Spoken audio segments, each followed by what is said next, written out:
विजयनगर का राजदरबार। महाराज कृष्णदेव राय अपने मंत्रियों के साथ बैठकर महत्वपूर्ण मामलों पर चर्चा कर रहे थे।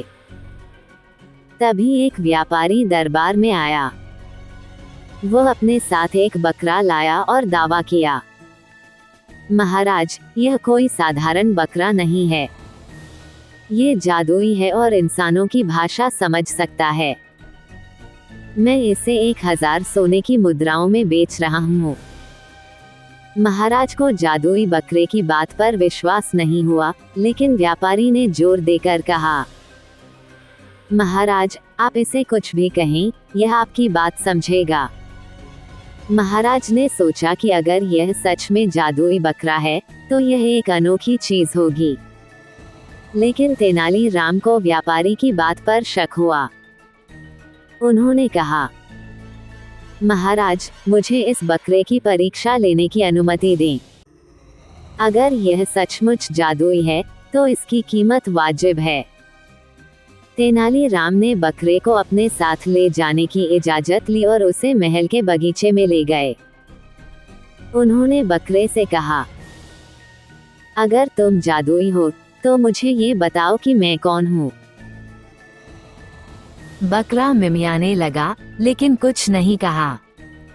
तेनाली ने बकरे को थोड़ा खाना दिया और कहा, अब तो बोलो।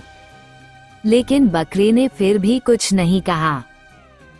तेनाली समझ गए कि व्यापारी झूठ बोल रहा है।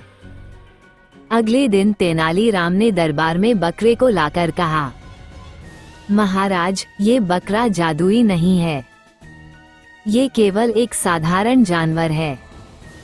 व्यापारी ने आपको धोखा देने की कोशिश की। महाराज ने व्यापारी को बुलाकर सख्त लहजे में पूछा, क्या तेनालीराम की बात सच है?